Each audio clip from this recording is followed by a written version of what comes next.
Muy bien, bueno, pues bienvenidos a esta sesión de CD101. Ya estamos terminando. Ya nos quedan esta y otras tres sesiones probablemente.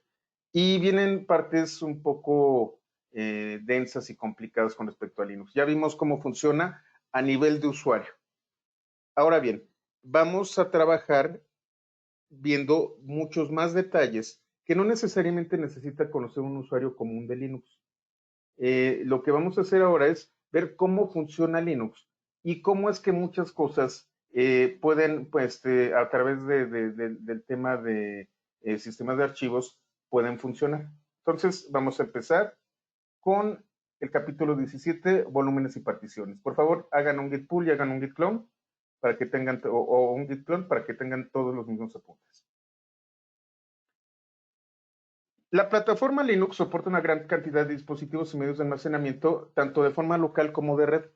En este momento vamos a ver exclusivamente de los sistemas de archivos locales y unas cosas que se llaman pseudodispositivos. No vamos a hablar de NFS y no vamos a hablar de Samba. Eso es otra cosa. De lo que vamos a hablar es de ciertos volúmenes físicos sobre los que nosotros vamos a poder trabajar. Entonces, ¿qué es un volumen? El término volumen se refiere de forma genérica a un dispositivo completo o a la partición de un dispositivo de almacenamiento. Y tenemos otro concepto que es dispositivo de bloque. Un dispositivo de bloque, digamos que es la materia prima, es el pedazo de metal con un disco magnético adentro con el que nosotros vamos a trabajar. Y se entiende por dispositivo de bloque como todo aquel dispositivo de almacenamiento que permite operaciones de lectura y escritura en bloques de tamaño definido. Cuando nosotros utilizamos un disco duro, vamos a utilizar particiones. Estas particiones están dentro de sectores. Perdón, estas particiones tienen sectores y en estos sectores tienen cierto tipo de dato. El inode liga los sectores de un disco con el nombre de un archivo.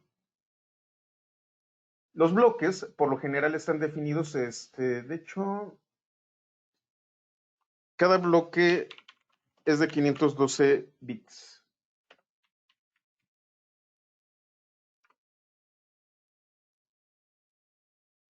¿Dónde están?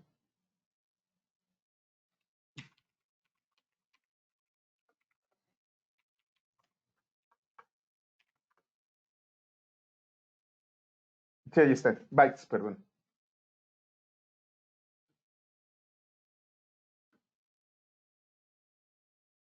512 bytes.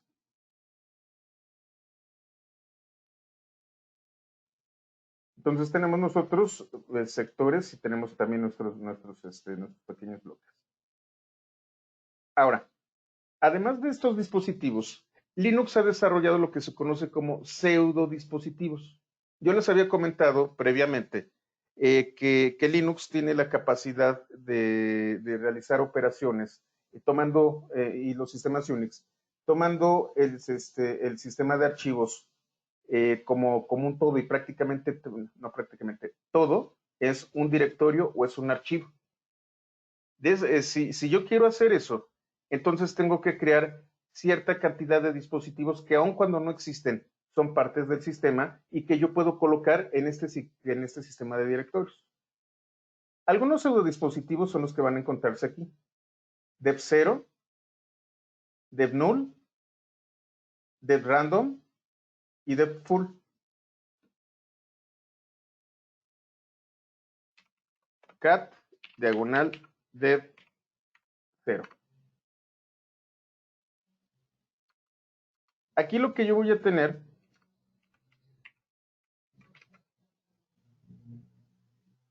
es un dispositivo que está lleno de ceros. Entonces, si yo quisiera, ¿cómo se llama? Copiar, bueno, más bien crear un dispositivo en blanco, ¿cómo lo puedo decir? Un archivo en formato binario en blanco tendría que utilizar Dev0. Es más, lo vamos a hacer.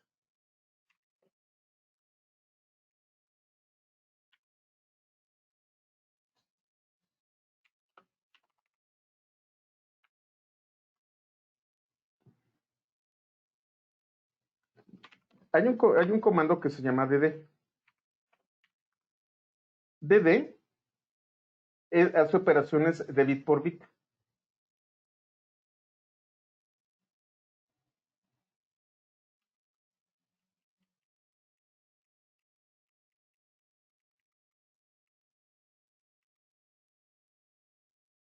Ok, ahí está. Entonces voy a utilizar dd.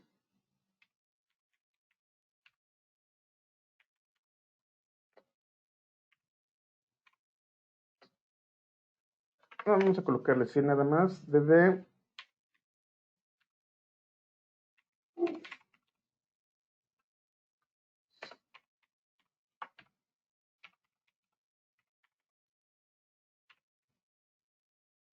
¿Qué estoy haciendo? Lo que voy a hacer es crear un archivo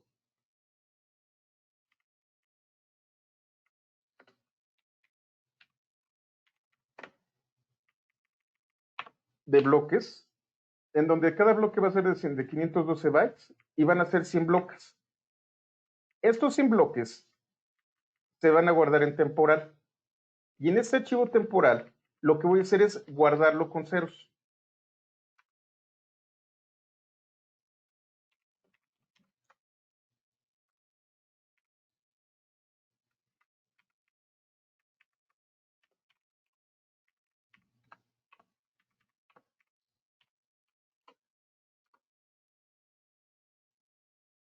¿Qué fue lo que hice? Fue crear el archivo temporal y utilizar como mi fuente deb0.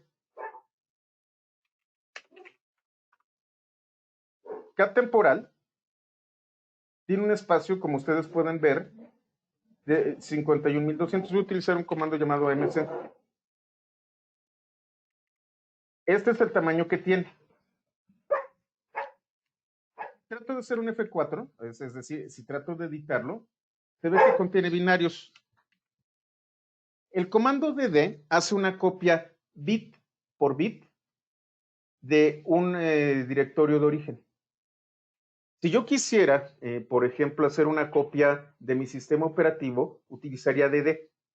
dd toma cada uno de los bytes que está en un sistema de bloque y lo copia en otro y lo escribe tal cual.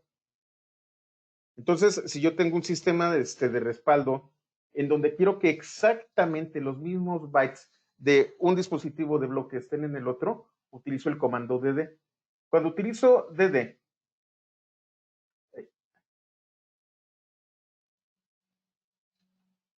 con F10 me salgo de aquí. Cuando yo utilizo dd, de esta manera, lo que estoy haciendo es, voy a crear bloques de 512 bytes y van a ser 100 bloques. Estos bloques van a guardarse OF, es Output File, en temporal. ¿Y de dónde voy a estar tomando estos datos de formato binario? De deb0. Lo que estoy haciendo es generar un documento que tiene un volumen, que tiene un tamaño, pero que está vacío.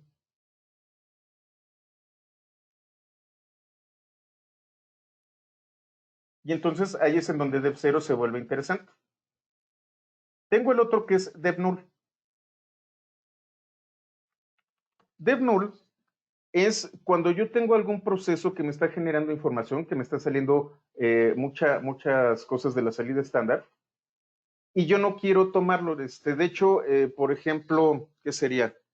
Comunicaciones o el resultado de un firewall que me están tratando de atacar y están enviándome información. Yo no quiero que esta información del ataque se quede dentro de mi bitácora porque lo que va a hacer es llenarme el disco duro. Yo sé que me están atacando. Yo sé que me quieren hacer un ataque de negación de servicio. Lo que voy a hacer es redireccionar estas comunicaciones para que no afecten a mi sistema y entonces las voy a mandar a un dispositivo especial que es deb_null. Deb0 es un dispositivo de salida del que obtengo información. Deb_null es un dispositivo de entrada al que yo puedo redireccionar cualquier cosa y en DevNull desaparece. Es como si los mandara a un hoyo negro.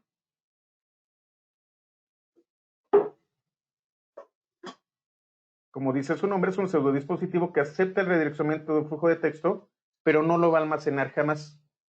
De hecho, un chiste entre Linuxeros es te voy a mandar a DevNull, o sea, vete, ya sabes para dónde. Tengo DevRandom. Este es parecido a Dev0. Lo que yo voy a obtener son bytes, pero de forma aleatoria. Y aquí tengo otro que es DevFull. Dev0 yo puedo mandar y enviar. En DevFull solamente puedo obtener datos. Si yo trato de mandar un flujo de datos a DevFull, no sé,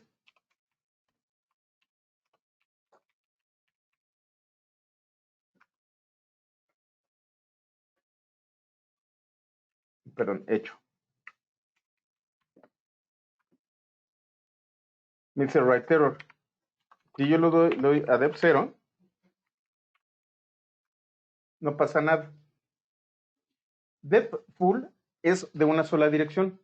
También es de salida. Voy a tomar ceros, pero cuando trato de enviar un dato a DevFull, me va a mandar un error de escritura. Estos pseudodispositivos me permiten a mí hacer algunas operaciones administrativas. Existen otros pseudodispositivos, vamos a hablar de uno adicional, pero este es el importante. Estos dos son los más, estos cuatro son los que más se utilizan. Dev0 lo utilizo para llenar archivos vacíos. DevNull es para cuando yo quiero enviar un flujo que quiero que se pierda.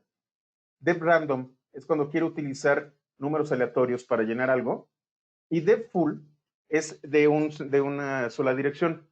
Obtengo ceros, pero no puedo enviar nada a este pseudodispositivo. Ahora, además de esto, pues tenemos los dispositivos reales. ¿Cómo funcionan? Yo voy a tener un dispositivo en donde hay un prefijo. Esto funciona para todos los dispositivos. Y normalmente tengo una de dos, o un número o una letra. Es más, vamos a hacerlo. ls diagonal dev.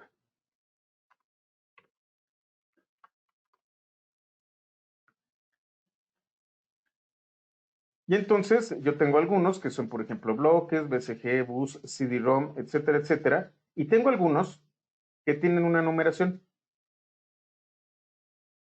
Por ejemplo, loop. Tenemos por aquí SDA, SG. Y tenemos todas las posibles terminales, TTY1, TTY11, TTY, etcétera, etcétera, etcétera.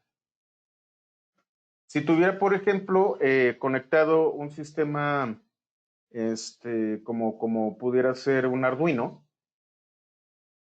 estaría en TTYS, que es el puerto serial. TTY es para terminal, TTYS es una conexión a partir de puerto serial. Déjenme ver. No estoy seguro que pueda hacerlo aquí. Bueno, ahorita lo veo. Tengo otro tipo de dispositivos y si ustedes se fijan, algunos están numerados. Vamos a ver de qué se trata en el caso.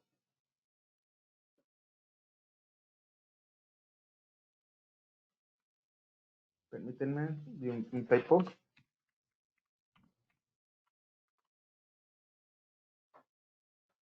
Vamos a ver el caso de algunos tipos de dispositivos.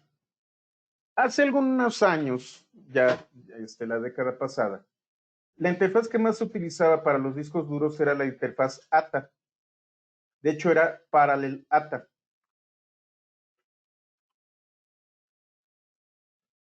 O se conocía como IDE. Seguramente algunos de ustedes que habrán construido durante los 90s y principios de la década ya ni la pasada, la del 2000, se han de haber topado con este tipo de interfaz con su disco. De hecho, esta interfaz también las utilizaban aquellos que se han de acordar para los floppies, para los discos flexibles. Esto es un cable IDE.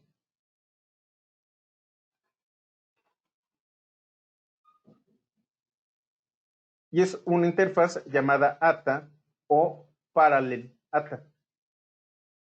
Y también la van a conocer como IDE. Este era el dispositivo que más se utilizaba en los 90s, en los 2000s, y ya en los 2010 ya empezó a caer en desuso. Estos tienen una nomenclatura. Ustedes se los van a encontrar como diagonal dev, diagonal HD o diagonal dev, diagonal FD. HD para disco duro, hard disk, y FD para floppy disk.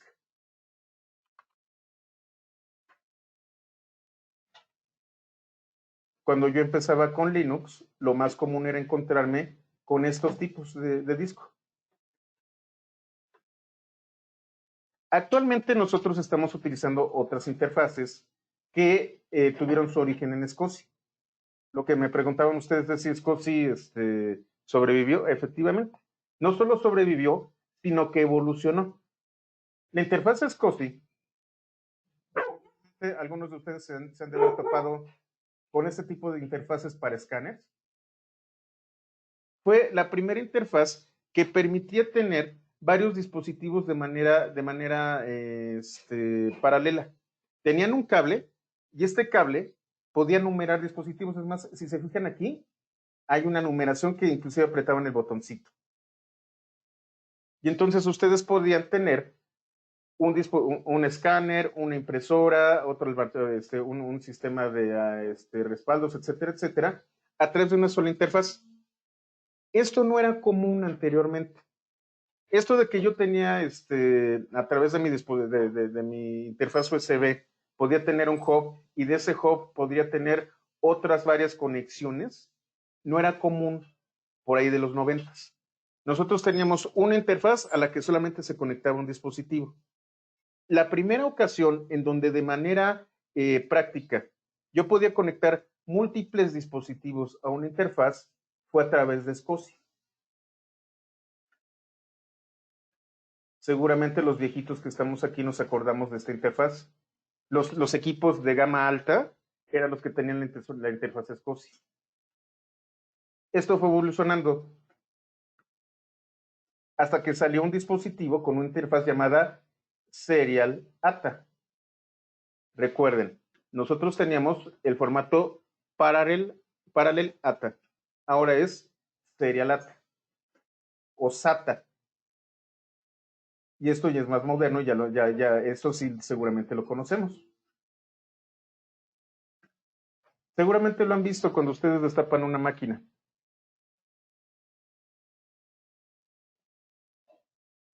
Esto es la evolución de SCSI.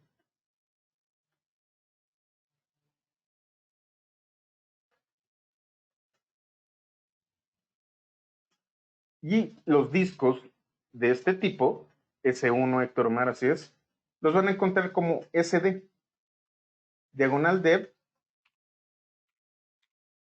diagonal SD.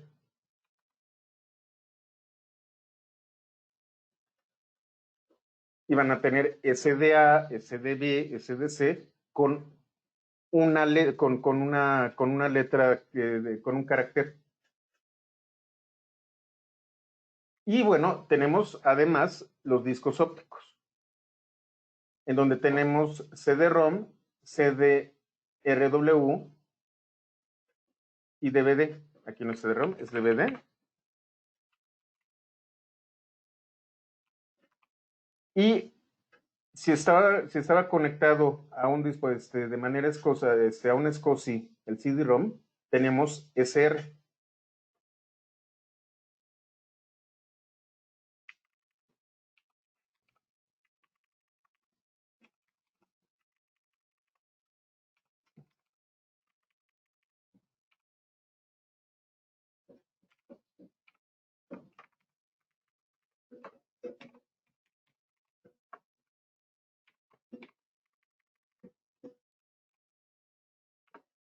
Les voy a hacerlo más bonito para que se vea.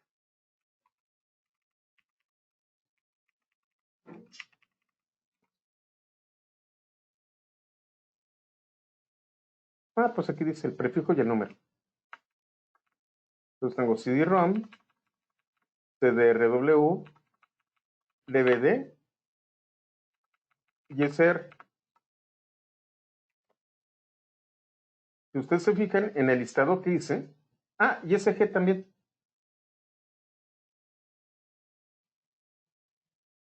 Y empieza a tener sentido. Aquí tengo SDA. Estos que están aquí. Luego tengo SG.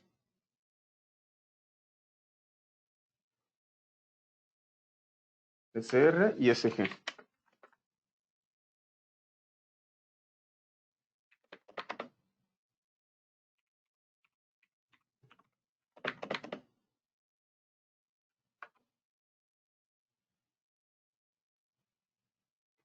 Terminal. Consola virtual que es BC. Ok. Y tengo loop. Ahorita vamos a ver los loop.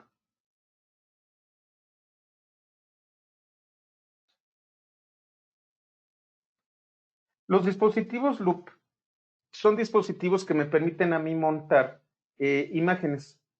Por ejemplo, si nosotros quisiéramos montar una imagen de CD, déjenme ver si lo puedo hacer. Híjole, es que necesito una máquina, realmente, una máquina física con un Linux. Déjenme ver cómo lo puedo hacer. Pues ya lo hice.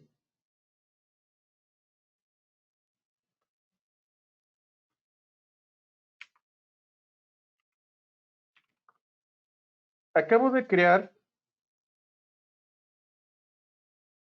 ¿Dónde están? No está, ¿no? Acá. Si ustedes recuerdan, acabo de crear temporal. ¿Cómo voy a montar temporal? Puedo montarlo de dos maneras. Si yo quisiera hacerlo swap, lo montaría como swap. Pero imaginemos que tengo una imagen de disco ahí.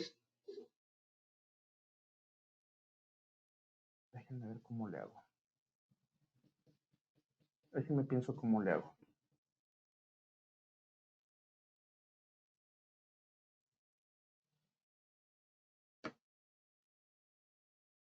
Voy a tener que hacerlo. Déjenme descargar aquí. Esto lo voy a hacer solamente yo. Tengo imágenes aquí dentro de Dropbox.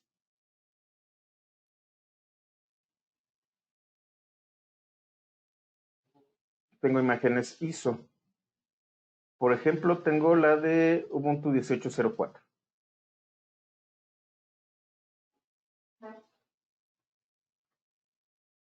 La voy a subir.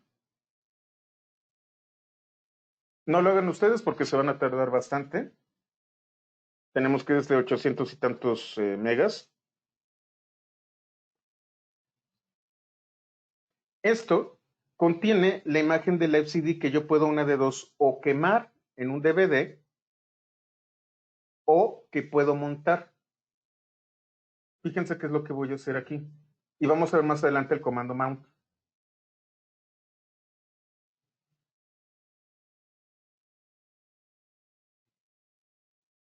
Bueno, mientras lo hace, vamos a continuar. Los dispositivos loop es una especie de ciclo o bucle, permiten montar imágenes. Estas imágenes van a ser tratadas como si fueran un dispositivo de bloques, pero en realidad es un archivo que contiene, otra vez, binarios que yo puedo reutilizar.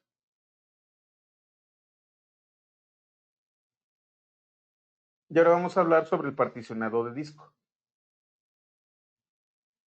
¿Tu computadora de escritorio todavía usa cable de Omar? Bueno, ya está un poquito viejita. Los dispositivos de bloque permiten dividir arbitrariamente su espacio de almacenamiento en una o más particiones.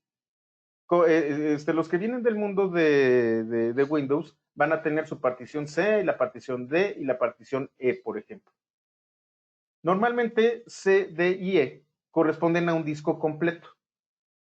Sin embargo, yo puedo particionar. Si tenemos un sistema con inicio múltiple, con dual boot, entonces el disco lo parto.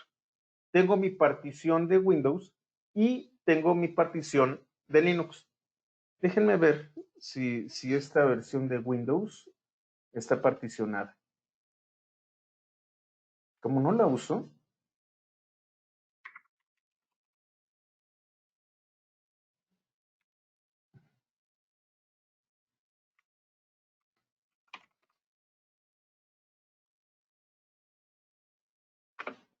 creo que es en DistTools, ¿verdad?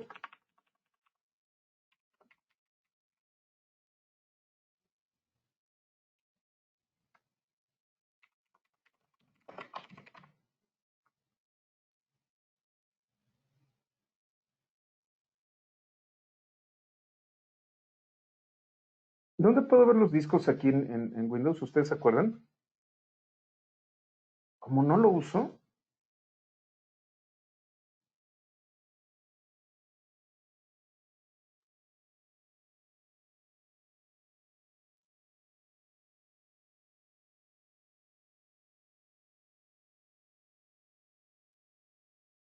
bueno, ahorita vemos eso. Yo un disco lo puedo partir en varias partes, en varios segmentos. Lo que normalmente hace Linux es hacer estas particiones dependiendo de qué uso se le va a dar. ¿Crear particiones? Ok, gracias.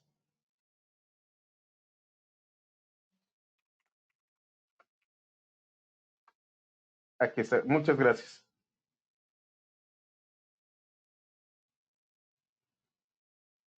Esta es la estructura que yo tengo de mi disco. Si ustedes se fijan, tengo dos discos en esta máquina. Tengo un disco que tiene casi 1 TB y tengo otro disco que tiene 500, poquito menos de 500 gigas. Disco 0 y disco 1. En este disco 0 tengo una partición EFI. Comentábamos ayer del sistema EFI. Normalmente, EFI requiere de mayor tamaño que un BIOS. Y entonces tenemos, y requiere mayor tamaño que en DMBR. Normalmente dejamos una partición de cierto tamaño para el sistema EFI, para que pueda arrancar.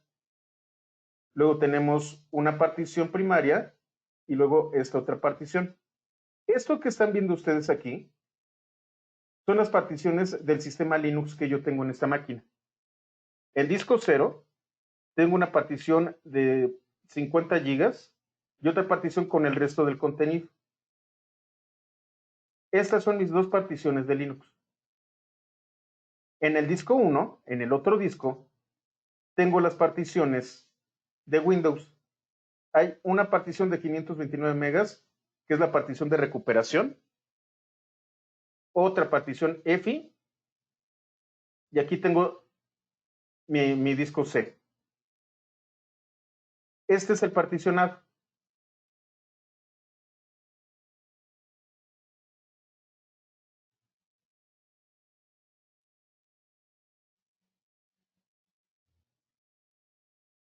Yo puedo darle a cada partición un identificador, como es dev dispositivo de bloque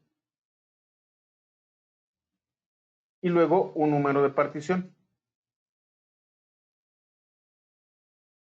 Vamos a ver, dev SD. La máquina virtual que yo tengo presenta aquí 3 particiones. SDA es el primer disco. SDA1 es la primera partición, SDA2 es la primera partición del disco y SD3 es la tercera partición. Aquí tengo también un CD, que es SR0. Con esto, yo estoy viendo cómo están las particiones. Hay una herramienta, de hecho la voy a colocar aquí, un poquito más abajo.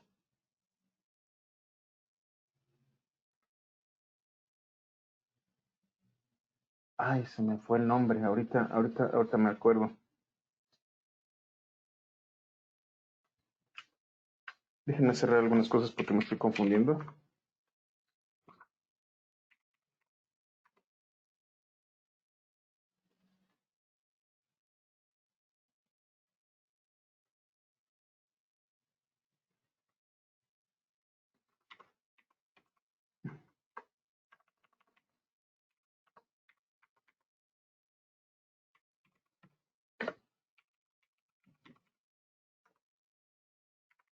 Hay un comando que se llama cfdisk. Cfdisk es un comando que me permite gestionar las particiones desde una línea de comando. Esto se supone que no lo íbamos a ver aquí, pero bueno, ya lo estamos viendo. Cfdisk me está diciendo de que yo tengo una partición. La partición es SDA y me está dando los datos de cada dispositivo. Esto sí lo pueden hacer ustedes.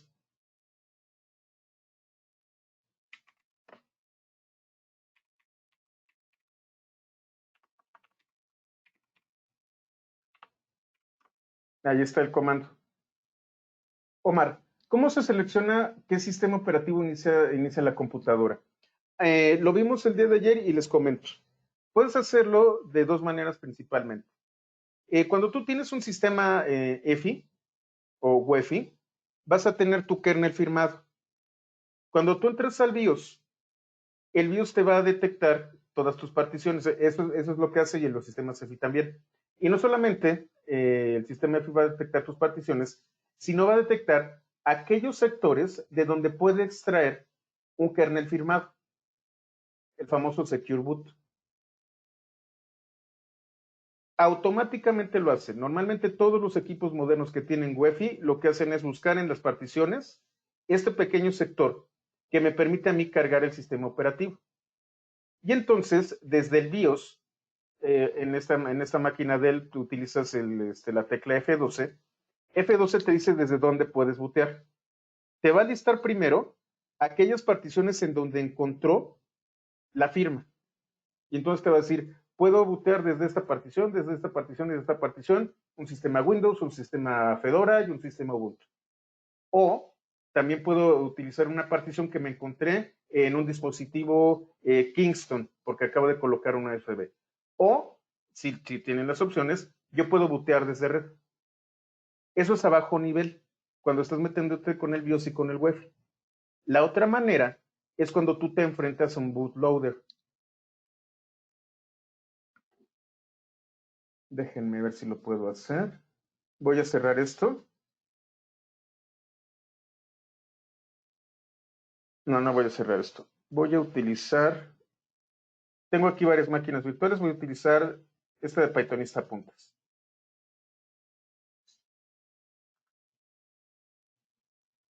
La inicio, se abre la ventana.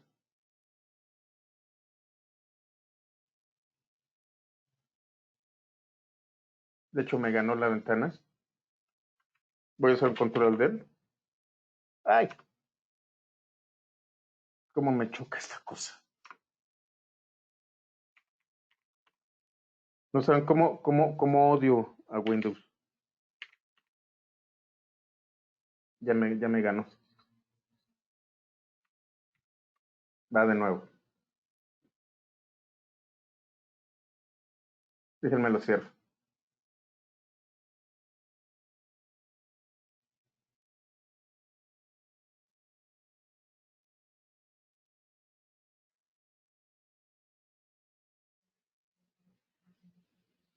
Está muy lenta, bueno.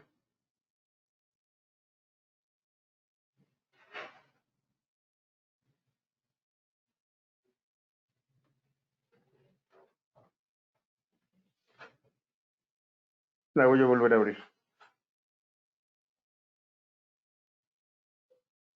Cuando yo inicio esto, A ver si aparece aquí la ventana. Ahí está. Dice, empieza esto y dice apriete F12. Aquí en la parte de abajo. De nuevo.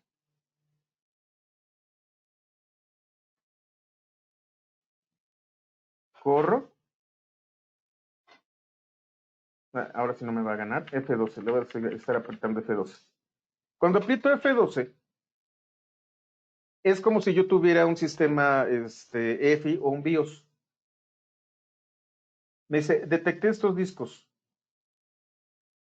O puedo yo correr desde otros dispositivos, desde un floppy, desde un CD-ROM o desde una desde red. O continuar el inicio. Sucede lo mismo con mi máquina física. Arranco la máquina y en cuanto aparece el logo de Dell, aprieto F12. Cuando aparece el logo de Lenovo, aprietas F12 y vas a tener un menú como este.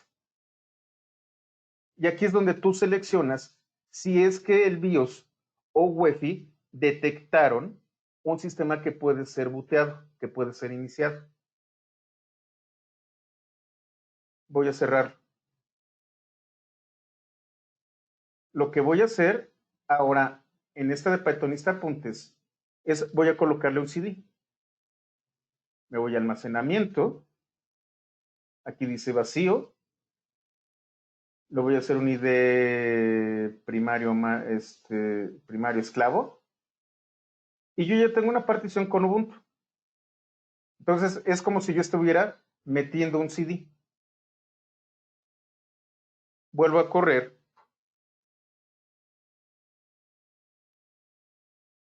Se abre y empiezo con F2. Aquí está la opción de CD. Le digo C. Y entonces, en lugar de estar booteando de la máquina de mi disco duro, yo ya escogí que booteara del CD-ROM.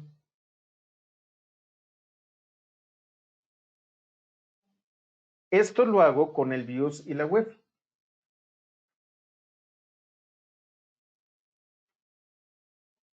Este sí lo puedo cerrar hacia la mala. Esto es como el botonazo. Una vez que yo ya entré, tengo el bootloader. Esa es la otra manera de seleccionar. Cuando nosotros hablemos de group, cuando hablemos del bootloader, de lo que nos vamos a dar cuenta es de que este también detecta, en el caso particular de Linux, detecta las particiones booteables. El bootloader de group me permite escoger una partición con la que yo voy a estar trabajando, ya sea Linux o ya sea Windows. Lo que hace Groove es, a través de una serie de instrucciones, yo le digo, lo que vas a hacer es inicializarme a partir de SDA, mi primer disco.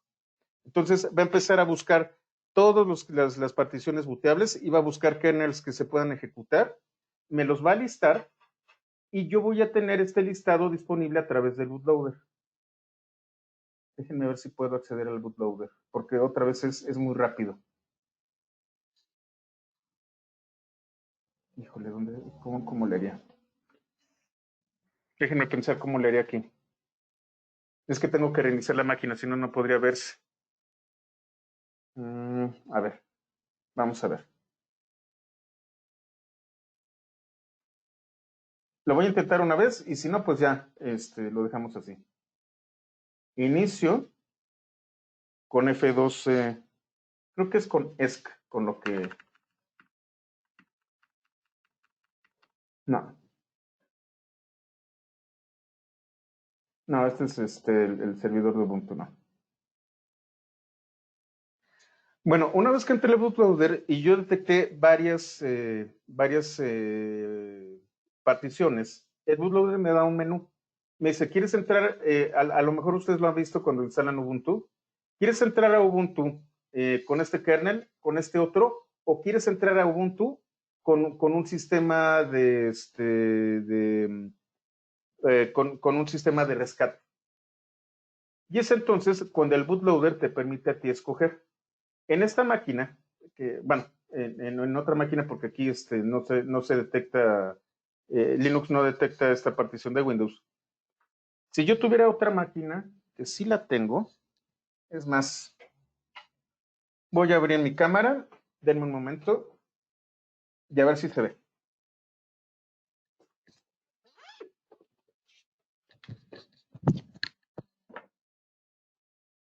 Permítanme, déjenme abrir mi cámara.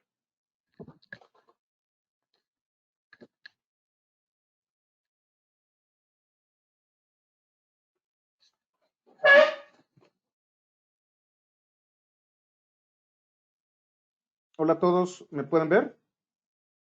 Yo no los veo.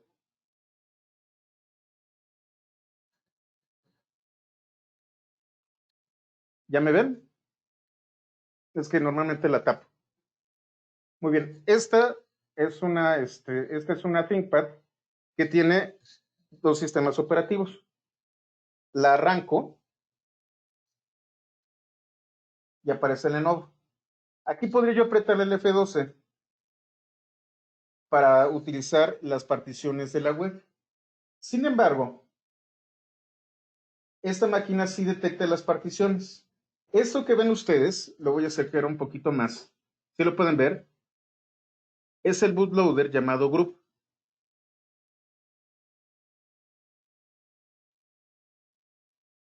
A ver, para acá. Ahí se ve.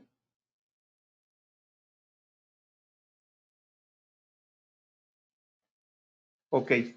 Ese menú es el que presenta el bootloader llamado Group de Linux.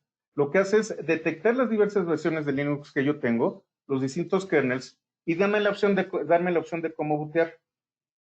Normalmente la primera opción es la opción más reciente del kernel de Linux. La segunda opción es un sistema de administración. En caso de que algo falle, utilizo la segunda opción. Y la tercera opción, en este caso, es mi partición con Windows. Esta es la manera en la que yo puedo elegir qué sistema operativo utilizar. Esto lo hace Group de manera automática si ustedes tienen un sistema basado en Ubuntu. Y entonces escojo, por ejemplo, voy a escoger la partición con Windows, le doy Enter y empieza a bootear con el Windows que tengo en esta máquina. Ahí va. Y entonces ya entré a Windows y no a Linux. Esa es la manera en cómo funciona el bootloader que tiene Linux. Ah, qué complicado. Entonces hay dos maneras. Una es a través de la UEFI o el BIOS, seleccionando la partición directamente, que digamos eso es a lo más bajo nivel que podemos hacer, o a través del bootloader, si el bootloader detectó las particiones, hacerlos desde ahí. ¿Quedó claro?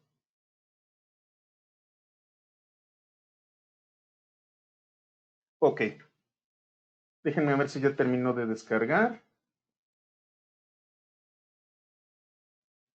Aquí está, Ubuntu 18.04, Live Server AMD ISO. Vamos a salir de aquí. Aquí lo que ustedes ven son las particiones de SDA. Me salgo. Y ahora lo que yo voy a hacer es, voy a crear, por ejemplo, voy a crear este Ubuntu. No, voy a utilizar media.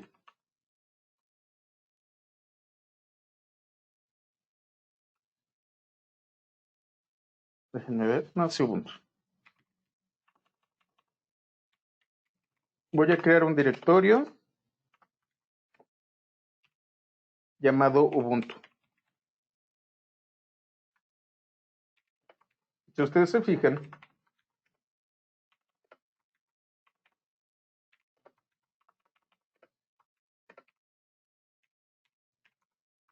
no tiene nada este directorio.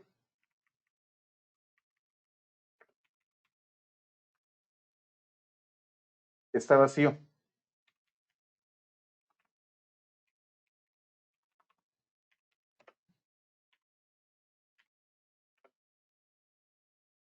Déjenme acuerdo del tipo de partición que es.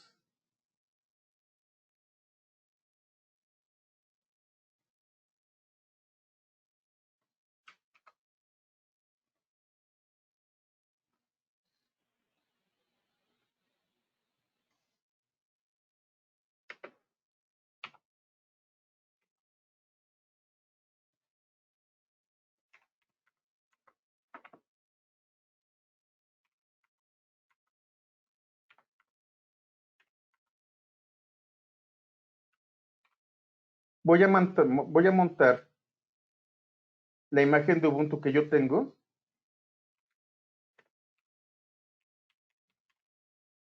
en Ubuntu. Ahorita les platico de este comando que es mount.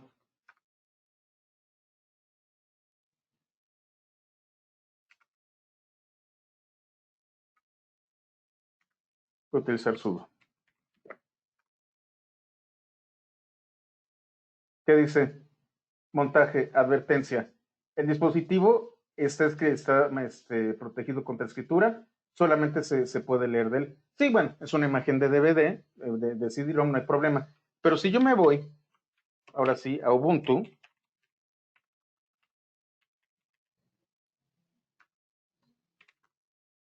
ahora ya tengo algo.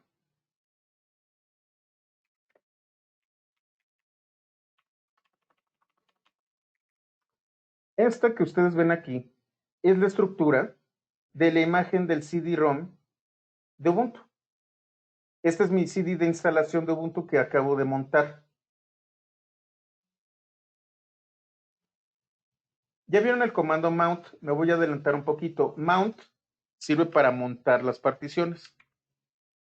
Si yo tecleo mount sin ningún tipo de argumento, me va a traer todos aquellos elementos que están montados en el sistema.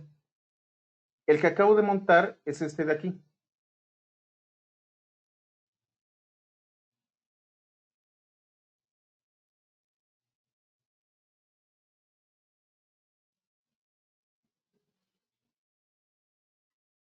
El tipo es este es el formato que tiene. Es únicamente de lectura.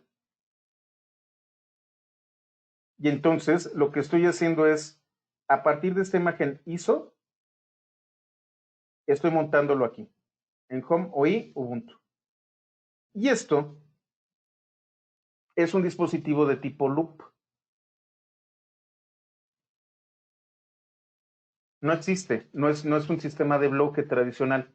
Es un archivo que contiene una imagen bit por bit que yo puedo escribir sobre un CD o que puedo montar de esta manera.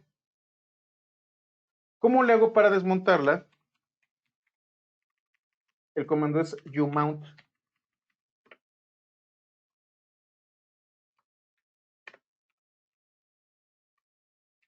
Bueno, me tengo que salir de aquí porque si no, no me va a dejar.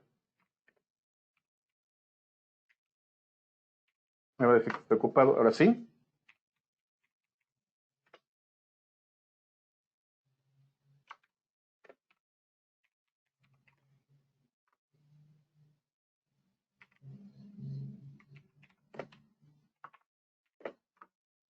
Y ya lo desmonté.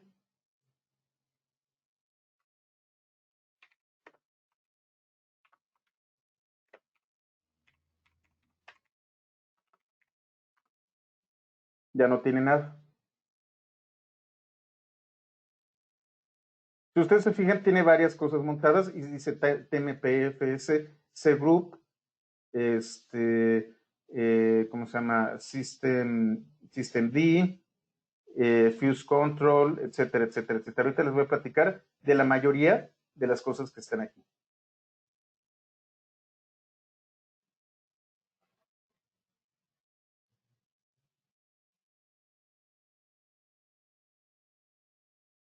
Entonces ya vimos como yo tengo una partición, por ejemplo, SD, y esta tiene, perdón, tengo un disco que es SDA, que tiene 3 particiones.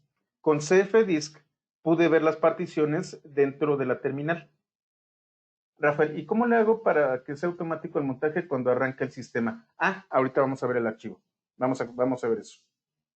Además de esto, Y para complicar más las cosas, y por eso esto viene en otro curso, tengo lo que se conoce como LVM, que es un gestor de volúmenes lógicos. LVM es una capa por encima de los discos físicos. LVM es más reciente y a mí me permite controlar grupos de discos. Yo puedo agrupar varias particiones o varios discos en un grupo y este grupo hacerlo ver como si se tratara de un disco más grande. O puedo cambiar el tamaño de un disco o puedo, ¿cómo se llama?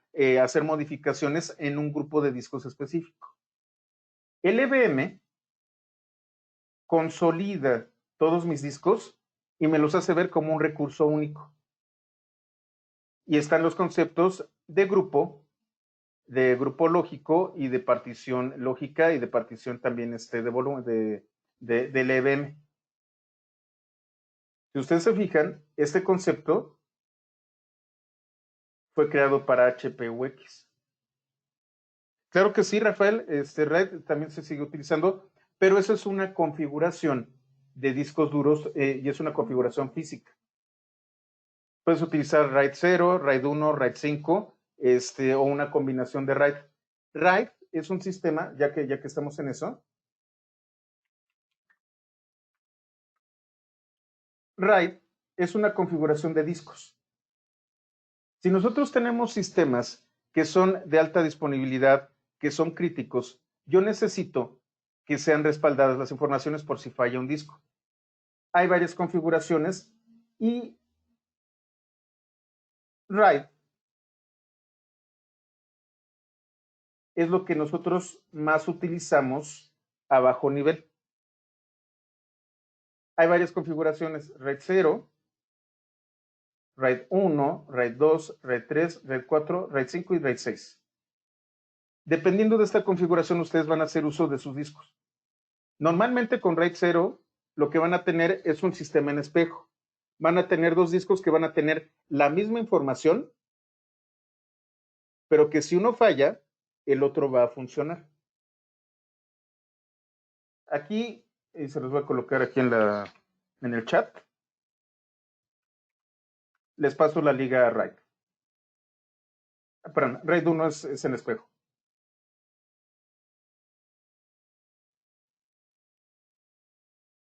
RAID 1 hace redundante. Tienen un disco que está escribiendo en otro disco exactamente lo mismo. RAID 0 lo que va a hacer es no guardar los huevos en la misma canasta. Una parte va a estar aquí y otra parte va a estar acá. Pero no solo eso, sino que son partes que son una especie de rompecabezas. Tú eres capaz de reconstruir en un disco duro la mayor parte de la información a partir de lo que tienes.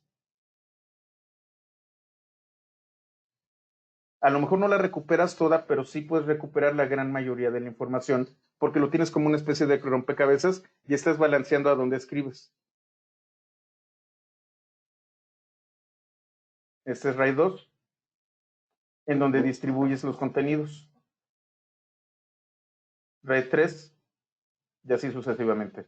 Son configuraciones de cómo ustedes pueden utilizar múltiples discos para garantizar que la información puede ser preservada. Esto es a nivel físico. Aquí ustedes necesitan un motherboard que soporte RAID. LVM lo hace a través del software. Identifican las particiones, las agrupan y las consolidan. O pueden también particionarlas. Pueden tener una partición que pueda ser particionada de múltiples maneras.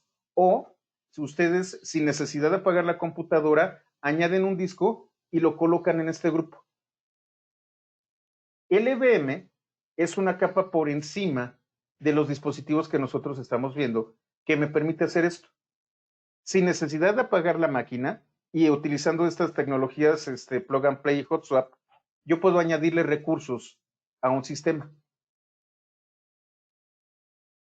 RAID 5 es muy popular, así es, Alfonso. LVM también es parte de C121. Ya les estoy vendiendo ese otro curso. Ese otro curso es totalmente de administración del sistema. Este curso es únicamente introductorio.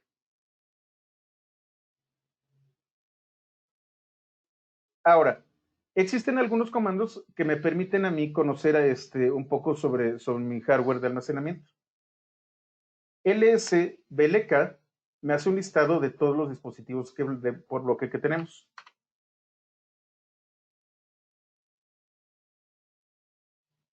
Es más, voy a volver a montar Ubuntu.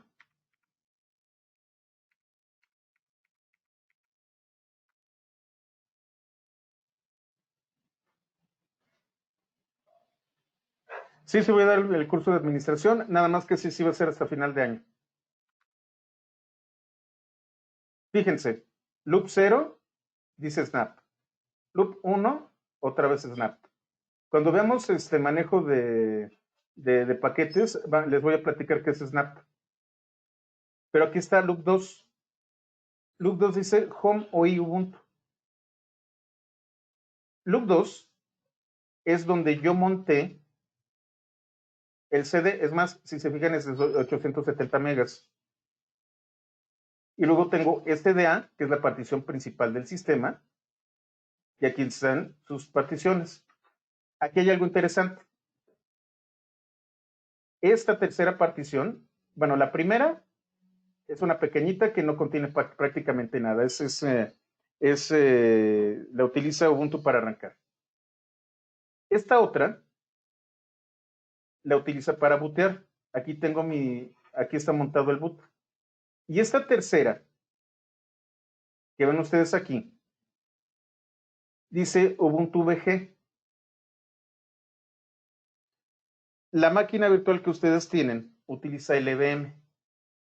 Esta partición, que es física, también tiene una capa adicional, que es la de LVM. Y aquí tengo el disco duro. Perdón, el CD-ROM, que no tiene nada.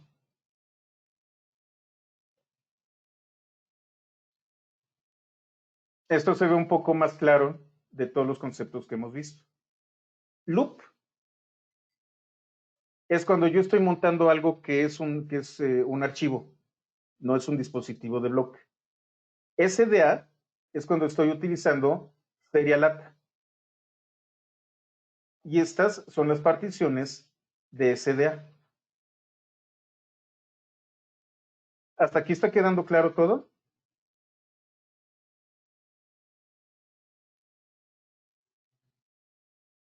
Muy bien. Ahora, cada uno de estos dispositivos tiene un identificador único. Yo, por ejemplo, si yo coloco otra partición o borro una partición, a veces este número de SDA1, SDA3, ¿qué pasa si yo, por ejemplo, borro SDA1? Es probable que se corran los números del resto de las particiones. Para que yo no me confunda, y por ejemplo, a mí se me ocurre juntar SDA1 con SDA2.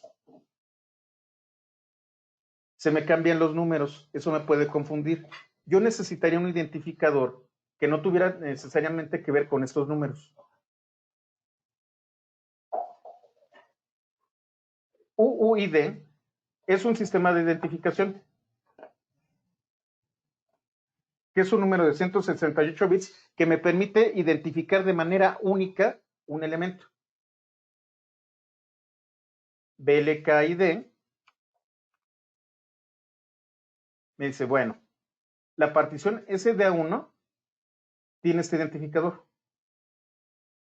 SDA3 tiene este identificador.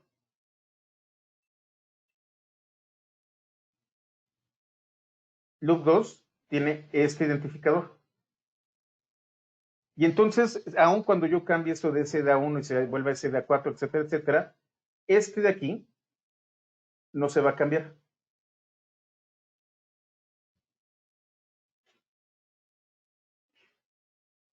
Y tengo un directorio, permítanme un momento, que es diagonal dev, diagonal disk. Como les digo, absolutamente todo dentro de Ubuntu es un directorio. Este directorio contiene una pequeña base de datos sobre los discos. Este de aquí me da un listado de los discos ordenados por ID. Este por ruta. Y este por identificador único.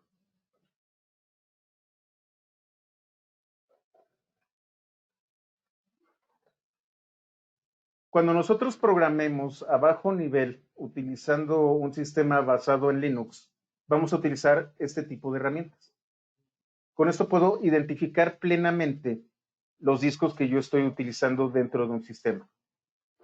Ahorita vamos a verlo en el espacio libre. Bueno, ya conocemos cómo el tipo de particiones, cómo el sistema las detecta, dónde los guarda, dónde están los datos y qué tipo de partición puede cargar Linux. Las particiones se tienen que formatear, como sucede también con Windows. Tienes que formatear una partición cruda para poder ser utilizada. Los formatos que utilizan son los más conocidos son los formatos XT, donde tengo X2, que es el formato tradicional de Linux. Tengo un formato que se llama X3, en donde se añadió algo llamado journaling. Journaling es una base de datos en donde tenemos una memoria intermedia y si se apaga la computadora, puedo restablecer la mayor parte de las partes de los bloques y de los sectores con un apagado de botonazo. S4 es la siguiente versión, que además de tener el journaling, tiene algunas mejoras. Existe otro formato que fue también bastante, ¿cómo se llama? Popular, que se llamaba Riser FS.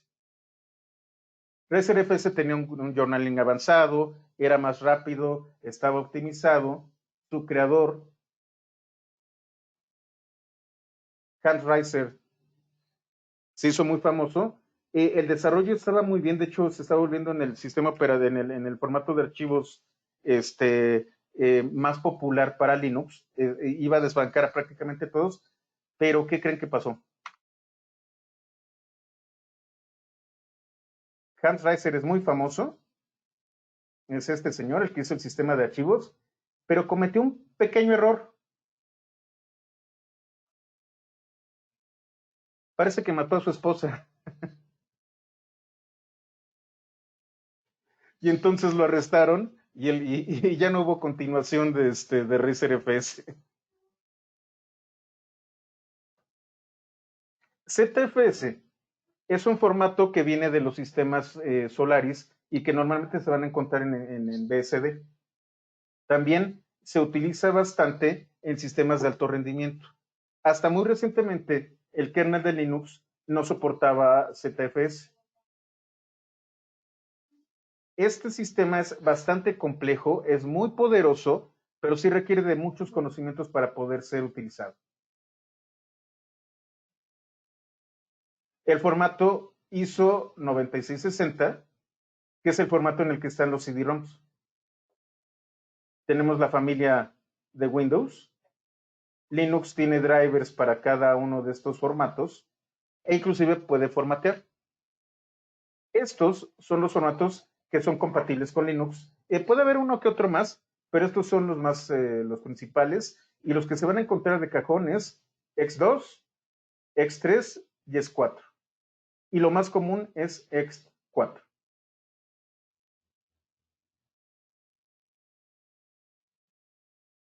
Tenemos otros sistemas de archivos especiales. Si ustedes recuerdan, está el swap, que es el de memoria de intercambio. Tengo un formato que es sysfs, que tiene que ver con el directorio sys. Está proc, que tiene que ver con los procesos del sistema. Los propios dispositivos tienen su propio formato que es dbfs. El directorio temporal es tempfs. Y existen otros formatos como FuseFS y UnionFS. Estos son formatos para hacer cosas como Docker o como Vagrant, que cuando veamos Docker, voy a platicarles de estos formatos. Ahora, aquí viene la parte interesante y respondo a las preguntas. El archivo etsftab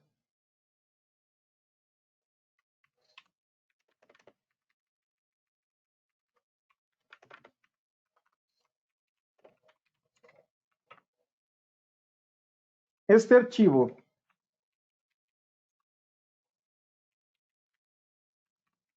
contiene la configuración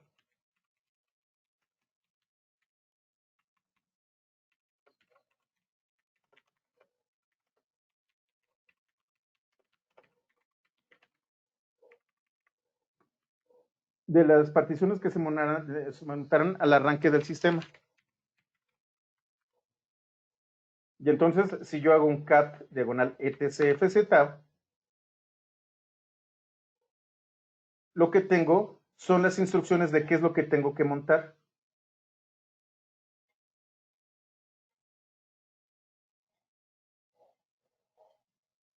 Y entonces, fíjense, tengo diagonal dep, diagonal disk, by ID,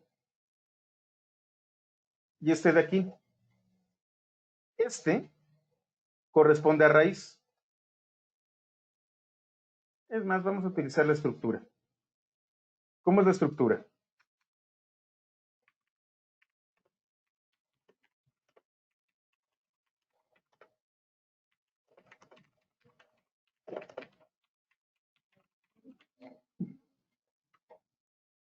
El primer elemento, con una estructura separada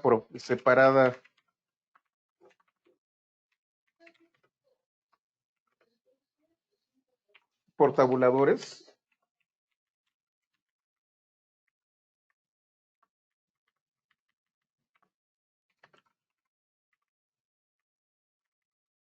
en donde yo voy a tener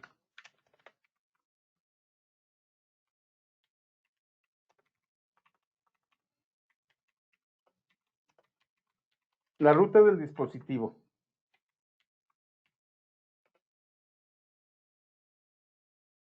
La ruta es diagonal dep, diagonal disk, diagonal by ID y todo esto de aquí.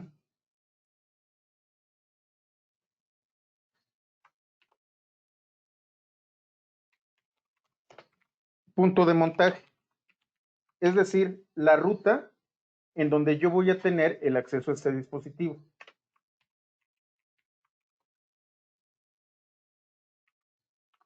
Luego, formato. Si ustedes se fijan aquí, el formato es ext4.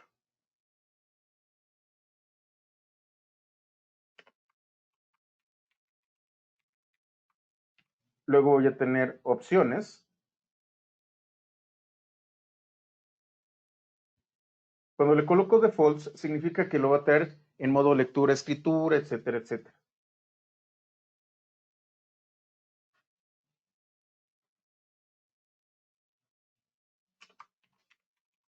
Y aquí, déjenme me acuerdo, pero las que sí, le voy a dejar opciones aquí. 0 y 0 me dice si se monta automáticamente o no, y el otro no me acuerdo exactamente. Creo que es 0 montado automático.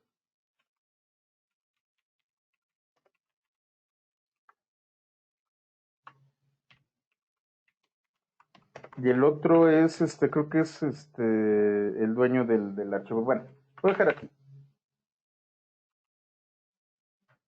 Si yo le coloco 0, significa que al momento de ejecutarse, de iniciar el sistema, se va a montar de forma automática.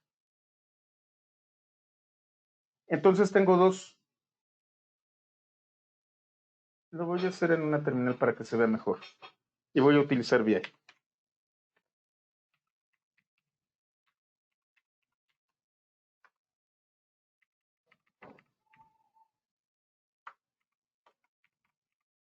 Lo que yo tengo aquí es el archivo fstab. Con esto, yo tengo un identificador único para la partición que va a ser montada en raíz. La partición montada en raíz es de tipo S4. Va a ser de lectura y escritura, va a poder, voy a poder acceder con todos los usuarios. Esta es la opción por defecto. Si yo coloco esto de aquí en 0, significa que va a ser montada automáticamente. Si lo coloco en 1, significa que sí, la tengo dada de alta dentro de la lista, pero la tengo que montar de manera manual. Este otro no me acuerdo, déjenme me acuerdo bien. Tengo esta otra partición. Esta partición corresponde a boot. Es donde está el kernel, donde está group. También es X4 y también es cargada al inicio. ¿Por qué tengo separadas raíz y boot? Y esto es muy importante. Yo puedo escoger la manera en cómo tengo la estructura de mis discos. El kernel es algo que cambia constantemente y que es vital. Sin embargo, yo tengo archivos que no van a cambiar con el kernel. Es más, puedo tener archivos en donde yo puedo cambiar de distribución y van a quedar iguales. Yo puedo definir varias particiones para distintas cosas. La de boot es un espacio donde yo voy a colocar las imágenes del kernel. Raíz es la que va a contener el resto del sistema, pero por ejemplo, a mí me gusta tener otra partición y esta partición va a ser la más grande y va a corresponder a home. Y entonces yo puedo cambiar el sistema operativo de CentOS a Ubuntu o a Fedora o cosas así, y el home es una partición distinta. Cambia el sistema, pero los archivos de mis usuarios están en home y yo puedo montarlos en otros sistemas. O por ejemplo, que también es muy común, como me gusta a mí experimentar, yo cambio de sistema operativo, borro por completo el sistema, lo vuelvo a instalar, pero el home queda intacto. Mis datos de usuario de uso cotidiano, mis documentos, mi música, mis videos, están en una partición aparte. Y entonces yo la puedo montar donde yo quiera. FSTab es el archivo que me permite definir las particiones y cómo las voy a montar.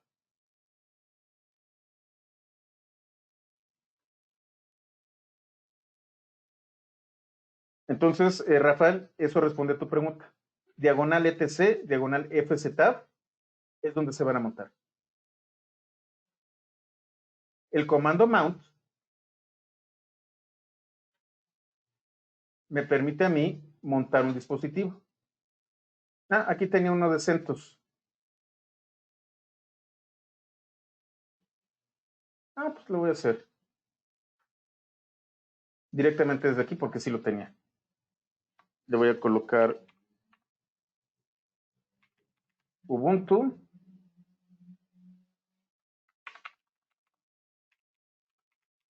Todavía lo tengo. Por ejemplo, ¿qué es lo que voy a hacer aquí? SR0.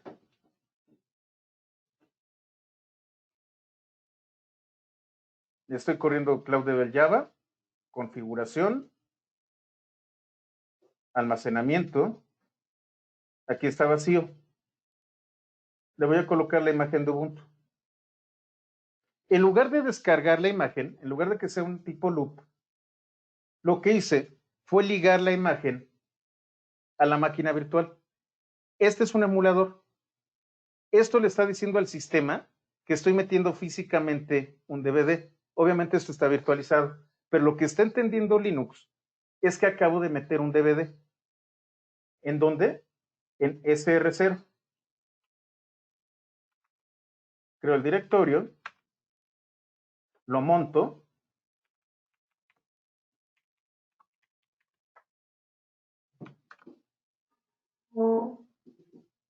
y aquí está.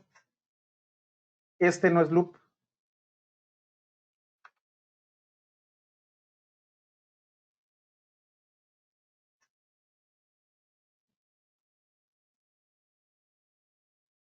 Si se fijan, aquí tengo montado el que es loop. Y aquí tengo montado el que se supone es un disco duro que acabo de insertar, un disco CD que acabo de insertar. ¿En dónde? En SR0.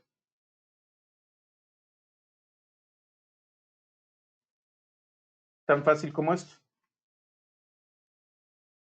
El comando umount desmonta.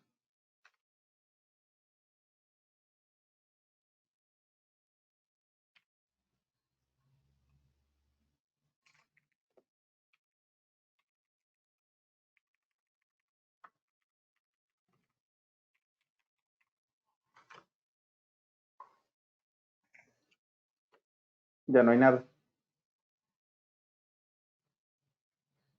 Y eso es lo que me había faltado.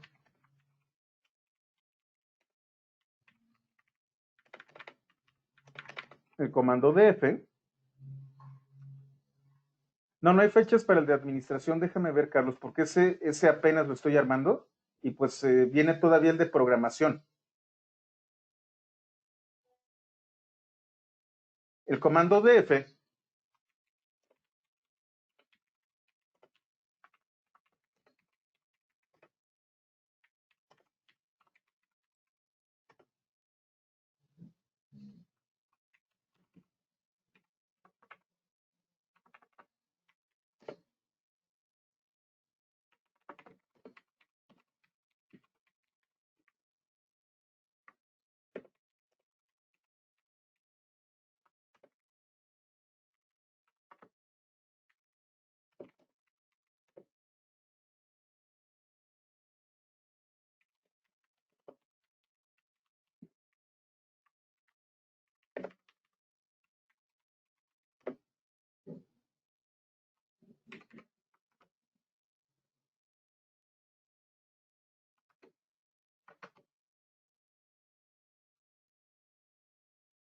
me da los datos de cada uno de los elementos.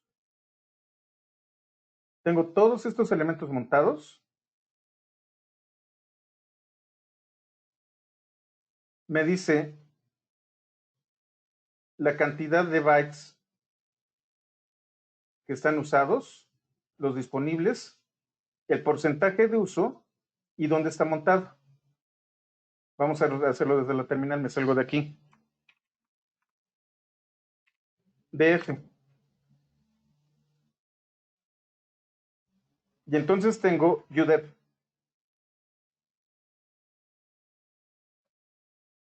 Un archivo temporal. Tengo este que es el principal, que es el raíz. El raíz tiene este tamaño en kilobytes. Tengo usado esta cantidad y tengo disponible esta cantidad y entonces tengo 39% de uso.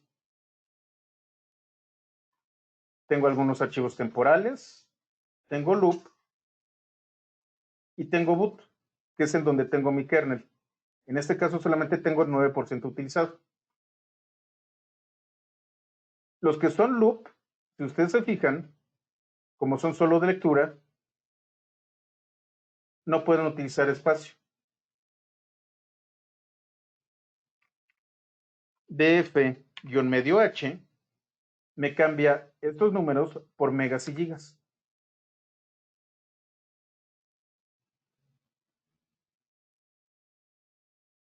Entonces, UDEV, que es el encargado de los dispositivos, tiene este tamaño. El temporal tiene este tamaño. Pero los que me interesan es este. Tengo disponible en mi disco 8.6 gigas. Yo configuré la máquina virtual para tener un disco dinámico. Significa que yo le digo nominalmente qué tamaño va a tener y dependiendo de su uso va a crecer. Es por eso por lo que ustedes pueden descargar una partición de 2 gigas, pero en realidad le estoy diciendo que tiene un tamaño de 15. Y de estos 15 que están disponibles, ya ocupé 5.5.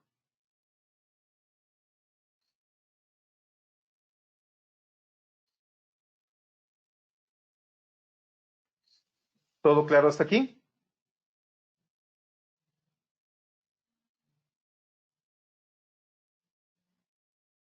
Omar, tengo un disco duro de 1 TB que intento particionar con Gparted. Sin embargo, no se ve la totalidad de la capacidad de disco. Puede ser de dos maneras, pueden ser cosas que necesitarías revisar, Omar. La primera, los fabricantes de discos son bien tramposos, porque te dicen, tiene una capacidad de 5 terabits. De hecho es una de las cosas más interesantes, porque si hablamos de bytes, estamos hablando de que cada byte es de 1024. Pero algunas medidas que utilizan sobre todo los fabricantes, en lugar de utilizar 1024, son 1000. Y entonces el fabricante no te está vendiendo 1024 gigas, sino solamente te está vendiendo 1000 gigas. Y Linux hace las cuentas con 1024 y entonces se ve más pequeño.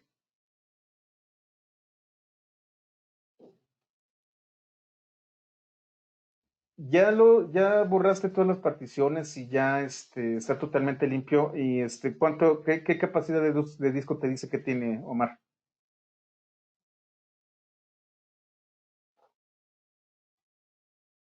Bueno, a ver, Alfonso, ¿cómo se formatea Nada de 600? ¿Y estás utilizando Gparted desde un disco de Ubuntu, Omar?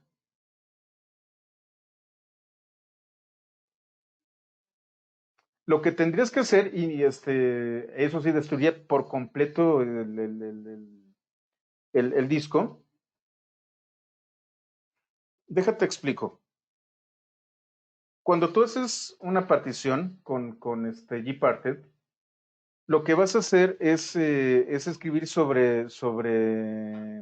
se me fue el nombre, sobre la tabla de particiones. La tabla de particiones es el elemento primordial de un sistema de bloques que te indica las características de este disco. Es muy posible que tengas que reinicializar la tabla de partición.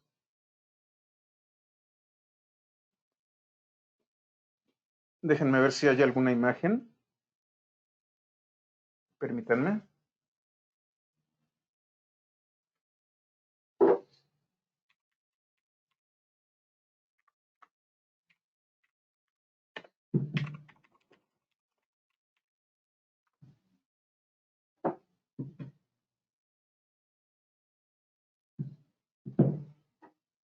Es más, déjenme lo utilizo con CFDisk. No voy a llegar hasta destruirla, pero sí.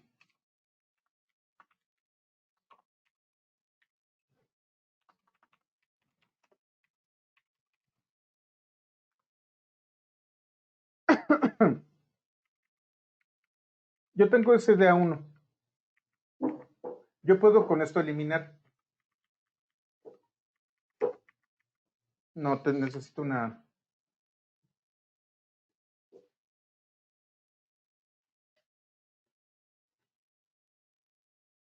Vamos a ver esto de aquí. Cuando yo tengo un disco así, que está totalmente nuevo, lo que tengo es que la relación de todas estas particiones está en lo que se conoce como una tabla de partición. La tabla de partición también indica el tamaño que tiene el disco. Algunos sistemas sobrescriben la tabla de partición. Ustedes tendrían que utilizar con Gparted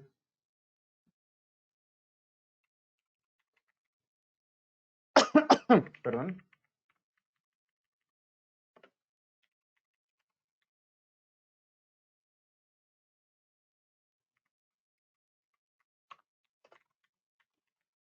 Reescritura de la tabla de partición.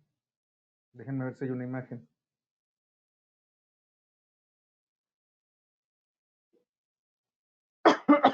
Disculpen. Aquí donde dice partition, le picas y ahí dice sobreescribir la tabla de partición. Y ahí es en donde lo haces. Esto sucede normalmente cuando tú utilizas DD. Por ejemplo, si yo quiero utilizar un dispositivo USB y quiero utilizar DD para sobreescribir el contenido de una imagen, como puede ser Ubuntu y cosas así, también sobreescribo la tabla de partición. Y aun cuando el dispositivo USB es de, no sé, 6 gigas, como utilicé DD, lo único que vas a ver van a ser 2 o 3 gigas. Esto es bastante común cuando tú sobreescribes utilizando DD. Otra pregunta, Alfonso. ¿Cómo se formatea sin dejar espacio para root? Bueno, pues tú formateas una partición y esto es muy común también, Alfonso. Es tan flexible la manera de definir particiones para ¿cómo se llama? Para Linux, que por ejemplo, se los pongo así. Yo lo que podría hacer, y lo he hecho, es tengo una maquinita que tiene este sistema que les dije ayer de Intel, el de Optane. Y entonces tengo un disco duro completo para guardar todos mis archivos. Formateo por completo el archivo. Lo que tú vas a hacer es con cfdisk o con gparted, seleccionar todo el disco. Ese disco lo formateas como una sola partición y tienes otro disco que es SDA. SDA es el que tiene Optane y tiene nada más 16 gigas. Ese lo formateas y lo formateas como root. Ahí es en donde va a estar tu kernel, donde va a estar la partición principal. Son 2 discos duros distintos. En uno tienes tu root y en el otro vas a tener home. Y lo único que tienes que hacer es manipular fstab para que se monte el home con todo el disco duro que ocupaste y otro disco duro, que sería SDA, únicamente con la partición de boot y de root. No sé si me doy a entender, Alfonso. Esto es muy, muy simple. Simple y sencillamente los escoges. Formateas y escoges.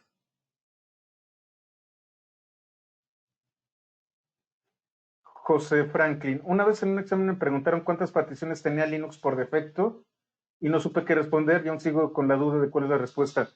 De hecho, esa es una pregunta bastante mala, José Franklin. Por lo general, vas a tener así, si no la, ¿cómo se llama? Si no la,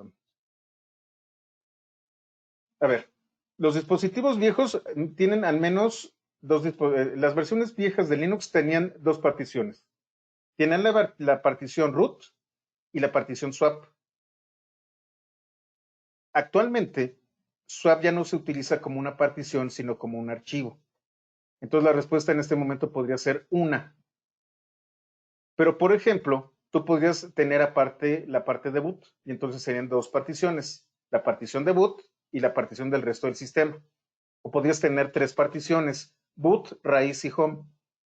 O puedes tener todavía otro esquema en donde tendrías boot, raíz, home y proc. Depende de para qué vas a utilizar tu sistema. Mis sistemas, que son sistemas para uso personal, tienen separado el home, porque así permito que pase lo que pase, eche a perder en el raíz o haga lo que haga con el sistema, el home queda intacto. Va a haber algunos sistemas, como por ejemplo servidores web, que utilizan demasiado, que utilizan Apache, en donde lo que yo voy a tener que colocar aparte no va a ser home, sino que va a ser var. ¿Por qué? Porque todo lo que hace Apache lo hace en var www. Si yo tengo un sistema de bases de datos, también está en var. Y entonces a lo mejor var lo tengo que colocar en un disco duro aparte.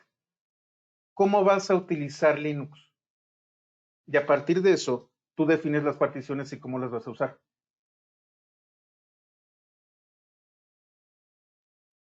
Sí, Giovanni, suele suceder. De hecho, por eso siempre tengo un home aparte. Como sí me meto muy a bajo nivel y hago mis experimentos, normalmente tronaba el sistema. Y lo tronaba de forma irremediable. Y entonces siempre perdía mi home. Ahora lo que hago es tengo inclusive un disco duro aparte con mi home y entonces sí ya puedo echar a perder la distribución que tengo en otra partición. Al final de cuentas, José Franklin, esa fue una pésima pregunta, porque dependiendo del sistema, tú puedes colocar una 2, 3 o 5 particiones distintas si lo quieres. No, Rafael, ahorita tengo Dropbox, utilizo un servidor que tengo aparte, tengo discos duros externos. No. Ahorita sí ya tengo todo bien respaldado.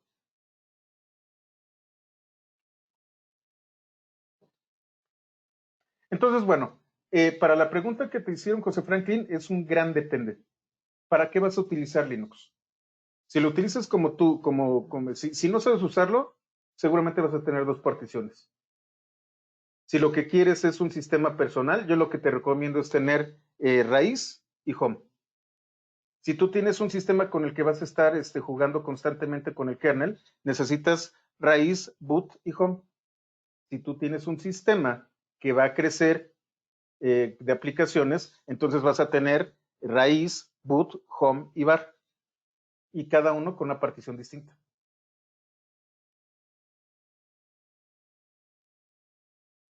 No, Rafael, en todas las versiones de Linux tú podías escoger tus particiones. El problema es el instalador. Si ustedes han instalado una distribución de Linux, el instalador no les deja muchas opciones. Es la instalación como yo te la sugiero o lo tienes que hacer a mano. Y cada distribución hace particiones como mejor le convenga. Una de las grandes ventajas que tiene Linux desde el principio es que puedes hacer prácticamente lo que tú quieras y como tú quieras, Rafael. Entonces, siempre había una opción sugerida y una opción a mano.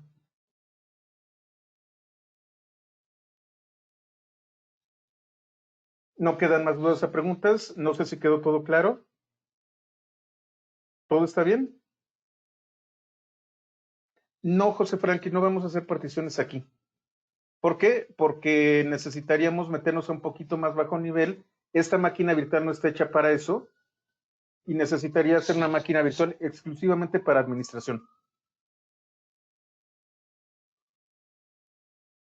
En este curso es únicamente conocer y hacer estas operaciones avanzadas, pues es otro curso de 30 horas. De hecho, yo creo que por cómo están las cosas, yo creo que va a ser de más de 30 horas.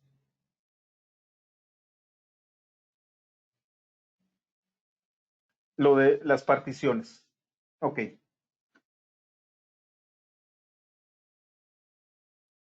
Nosotros tenemos, para empezar, los sistemas de bloques, que son los discos duros. Estos discos duros yo los puedo partir en particiones, valga la redundancia. Cada partición puede contener formatos y contenidos distintos.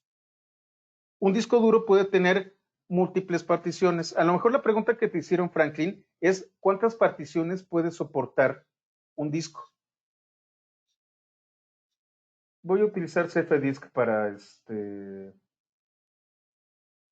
trabajar. Déjenme ver. Aquí está CFDisk. Y aquí es en donde vienen también un poco de historia. Anteriormente, los discos duros tradicionales se podían partir exclusivamente en 4 particiones. Era lo más que podían ustedes particionar. A esas particiones se les llamaba particiones primarias. Entonces, un disco duro de los viejitos, con los sistemas de los viejitos, podía tener solamente 4 particiones primarias. De estas particiones primarias, tú lo que podías hacer era generar particiones extendidas, es decir, dentro de una partición primaria, meter otras particiones que se conocen como particiones lógicas. A lo mejor esa fue la pregunta de examen, pero eso no tiene que ver con Linux, sino que tiene que ver con los sistemas. Una partición es en cuántas partes puedes dividir un disco duro. Los discos duros viejos, y como regla general, solo se pueden particionar en 4 partes y serían las particiones primarias, serían las particiones físicas. Cada una de estas particiones primarias se puede partir a su vez en particiones lógicas. no es tema de Linux, sino es tema de arquitectura del hardware. Tú puedes tener múltiples discos y cada uno de estos discos puede tener diversos tipos de particiones. No sé si quedó claro, no, ni te disculpes, Carlos. Lo que nosotros tenemos aquí y lo que estás viendo en pantalla es el disco que es SDA y tiene tres particiones, SDA1, SDA2 y SDA3. Cada una de estas particiones pueden montarse en un punto de montaje que no es otra cosa más que un directorio dentro del sistema de archivos de Linux.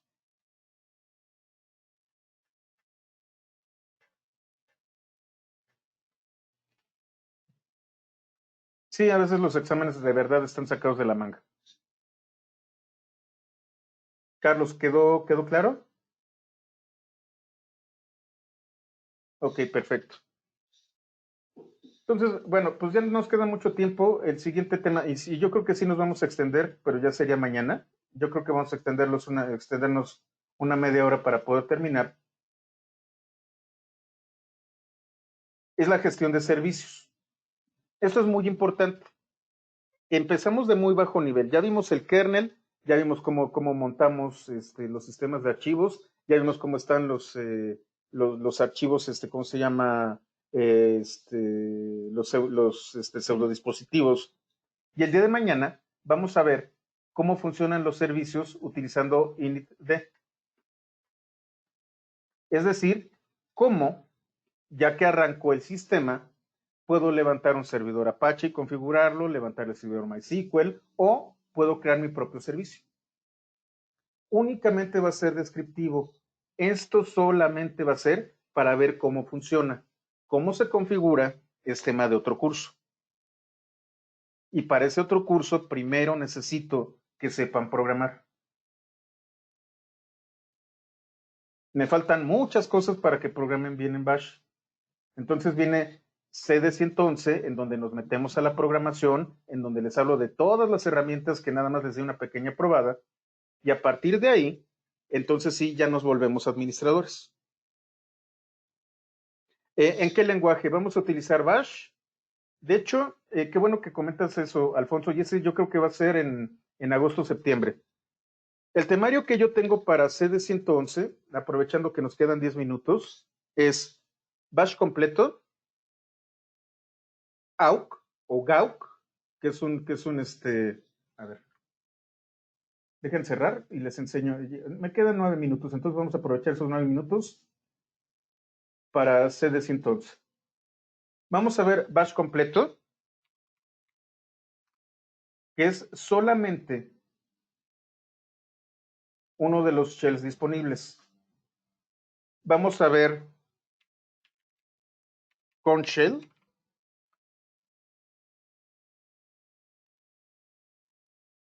Vamos a ver uno de los de la familia de C, que va a ser Z Shell.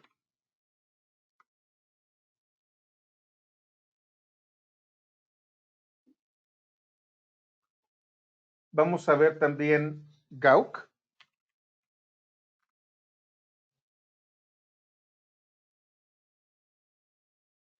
Vamos a ver Set.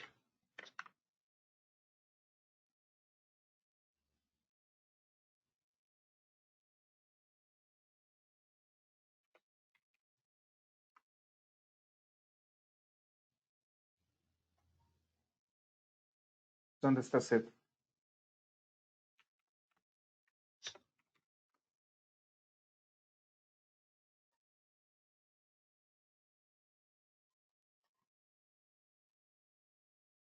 Vamos a ver también, entonces es Bash, Corn, Z, Gok, Set. Y me falta, sí. Y vamos a estar practicando con la familia grep. Nada más les di una pequeña embarradita de grep. Pero estas son las herramientas básicas de programación. Todo esto, junto con un lenguaje como pudiera ser Python o como pudiera ser Ruby, los vuelve administradores eficientes.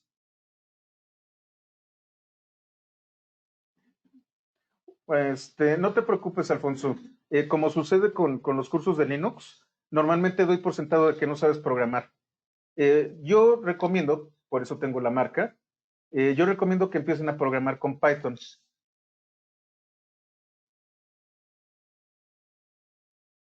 Rafael, con eso ya piden chamba en Telcel, que es lo que siguen ocupando. Sí, efectivamente. José Franklin, también es de 30 horas. Y el otro, el que sigue, también es de 30 horas. De hecho, en Facebook, si me siguen en Facebook, estaba platicándoles de que ya tengo suficiente material como para una carrera técnica reconocida por la SEP, la Secretaría de Educación Pública aquí en México. El siguiente paso de todo este proyecto, y de verdad me lo estoy proponiendo para hacerlo en menos de 5 años, es generar carreras con validez oficial por la Secretaría de Educación.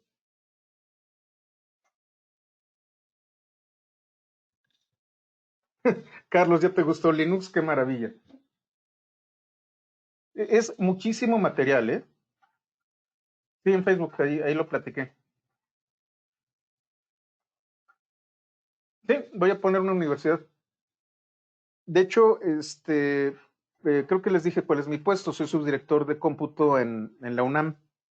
Mi dependencia es la encargada de las escuelas incorporadas. Son todas las escuelas que utilizan los planes de estudio de la UNAM, pero son privadas. Entonces, conozco la manera de que inclusive esta universidad que estoy pensando, puedan ustedes estudiar con mi material y además recibir un título firmado por el rector de la UNAM. Déjame ver el correo, David. No, estoy en Dejire. Y de hecho, Dejezca ya no existe. Dejezca era cuando uno de mis mentores, uno de mis grandes mentores, es Alejandro Pisante. Dejezca era cuando estaba Pisante ahí. Ahorita se llama Dejetic.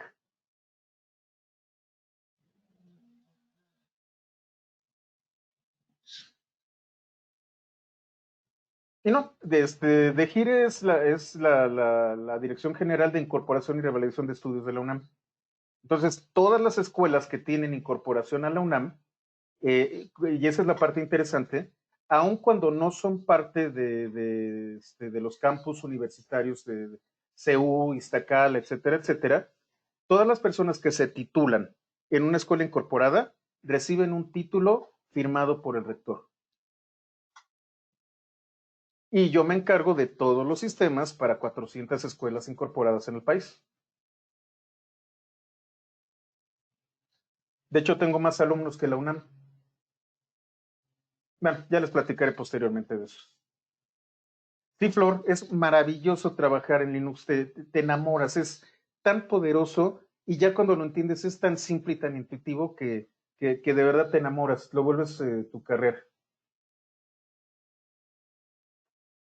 Pues bueno, lo dejamos aquí. Mañana yo calculo que nos vamos a extender media hora para terminar a tiempo y pues vamos a continuar con esto. Qué bueno que les está gustando, de hecho, esa es la intención. Me apasiona esto, me emociono cada vez que doy estos cursos. Puedo seguir de largo, podría platicar mucho más tiempo, pero nuestro tiempo es limitado. Entonces, lo dejamos aquí y nos vemos el día de mañana. Muchas gracias.